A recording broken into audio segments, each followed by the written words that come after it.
Hola queridos centinelas, sean bienvenidos a la segunda lección de este tercer trimestre, titulada ¿Quién va a testimoniar? El texto clave de esta semana lo podemos encontrar en Lucas capítulo 9 versículos 1 y 2. Dice así: habiendo reunido a sus 12 discípulos, les dio poder y autoridad sobre todos los demonios y para sanar enfermedades, y los envió a predicar el reino de Dios y a sanar a los enfermos. La lección de esta semana presenta las orientaciones dadas por Jesús a los discípulos, a fin de que continuaran su trabajo en la tierra como sus representantes. Tal vez nos pueda sorprender la declaración de que Jesús dedicó más tiempo para curar a los enfermos que para predicar. Su primera preocupación era atender a las necesidades físicas de las personas, y entonces, cuando el camino estaba allanado, el mensaje de salvación llegaba más fácilmente al corazón, por donde él pasaba. Dice Elena de White, su voz era el primer sonido que muchos habían oído, su nombre la primera palabra que hubiesen pronunciado, su rostro el primero que hubiesen mirado. ¿Por qué no habrían de amar a Jesús y cantar sus alabanzas? Mientras él pasaba por los pueblos y las ciudades, era como una corriente vital que difundía vida y gozo por donde quiera que fuera. De cierta manera, difundir vida y alegría también es nuestra misión como seguidores de Jesús. Si hiciéramos de él nuestro ejemplo, muchas personas serían atraídas por las buenas nuevas de la salvación. La vida de Jesús en la tierra podría ser definida con una palabra: servicio. Esta es también una de las características más valoradas actualmente en los grandes líderes. Los textos bíblicos de estudio de esta semana presentan algunos consejos y orientaciones muy importantes dados por Jesús a los discípulos y que todavía sirven para nosotros en la actualidad. Los 12 a los cuales se refiere el texto clave de esta semana son los discípulos de Jesús, aquellos a quienes él había escogido para enseñarles cómo trabajar por la humanidad. Eran sus colaboradores, siempre dispuestos para aliviar la carga del maestro. Ayudaban a los enfermos a llegar a los pies del Salvador, a fin de ser curados y confortados, y lo que ellos aprendían se lo transmitían a otros. ¿Qué tipo de líder encontraban en ellos Jesús? Observa algunas de las características mencionadas en el libro El Libertador, página 179. Jesús era alguien que siempre hablaba la verdad con amor, no era rudo. Jesús era alguien que nunca lastimaba sin necesidad a una persona sensible. Él no reprendía la debilidad humana. Jesús era alguien que condenaba sin ningún temor la hipocresía y la iniquidad. Era alguien que tenía lágrimas en la voz cuando pronunciaba sus más incisivas reprensiones. Él consideraba valiosa a cada persona.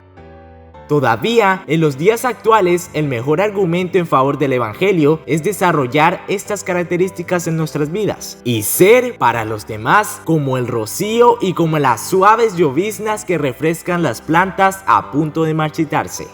Ahora los invito a entrar al espacio de los datos curiosos de la lección número 2 para ver si lo sabías o no. Número 1. Los discípulos acompañaban a Jesús de cerca. Ellos tuvieron la oportunidad de observar sus métodos, oír sus enseñanzas y recibir las instrucciones de primera mano. Era como tener un profesor particular de evangelismo. Número 2. Como principiantes en las clases prácticas de testificación y evangelización, los discípulos recibieron las recomendaciones de salir de dos en dos, hermano con hermano, amigo con amigo. De esta manera, uno podría alentar al otro. Número 3. La figura de la oveja representaba al antiguo pueblo de Israel, que se había desviado, se había perdido. Los líderes eran los pastores. Jesús se había presentado como el buen pastor, y todos los que oyeran su voz serían conducidos de regreso a la seguridad de su aprisco. Serían ovejas encontradas y resguardadas, en vez de ovejas perdidas. Número 4. Jesús enumeró los diversos tipos de milagros que los discípulos le habían visto realizar, para mostrarles que podrían hacer todo lo que él había hecho, si estuvieran ligados a Dios, el Padre. Número 5. Se considera a los cristianos embajadores del reino de los cielos, es decir, representantes de Cristo. Esto quiere decir que sus palabras y acciones deben reflejar los principios de ese reino.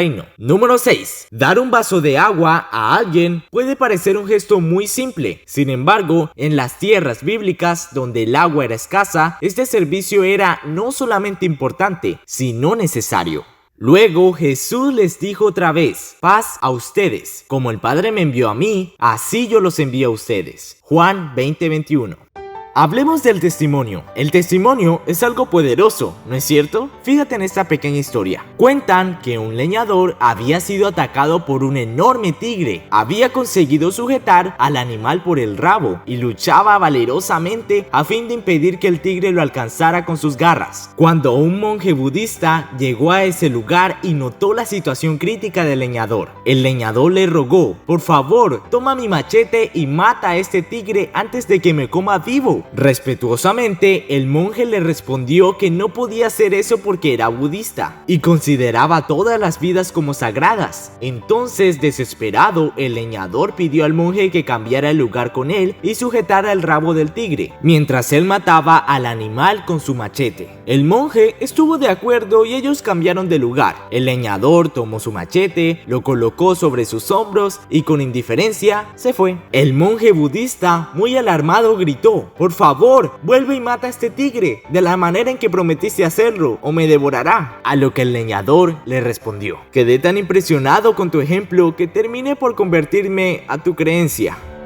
¿Qué te pareció esta ilustración? ¿Realmente podemos testificar sin comprometernos? Arthur Burns, economista judío de gran influencia en Washington durante el gobierno de varios presidentes estadounidenses, recibió la invitación para dirigir una oración en una reunión de políticos evangélicos. Sus palabras sorprendieron a los presentes. Esta fue la oración: Señor, oro para que los judíos conozcan a Jesucristo. Oro para que los budistas conozcan a Jesucristo. Oro para que los musulmanes conozcan a Jesucristo. Y Arthur no se detuvo allí. Sorprendiendo todavía más a los oyentes, concluyó su oración diciendo: Señor, oro para que los cristianos conozcan a Jesucristo. En su premiado libro en el área de evangelismo, Just Walk Across the Room, que en español sería Apenas crucé el salón, Bill Hybels sugiere que el mayor regalo que los seguidores de Cristo pueden dar a las personas de su entorno es presentarles al Dios que los creó, que los ama y que tiene un propósito para su vida. Nada supera esto, ni las ganancias monetarias, ni las oportunidades de trabajo, ni el reconocimiento o los honores. Hybels dice: el evangelismo es esto, buscar constantemente medios para entregar este regalo a alguien que vive lejos de Dios. Reflexiona acerca de esta pregunta: ¿cómo puedo ser más enfático al compartir este regalo de vida con aquellas personas que estén lejos de Dios? Y a continuación, transforma estas ideas en acciones. El capítulo 37 del libro Libertador amplía el significado del verdadero evangelismo, mostrándonos cómo debemos presentar a Jesús ante las personas, así como también podríamos estar negándolo por medio de ciertas acciones. Y nos veremos en una próxima lección. ¡Centinelas!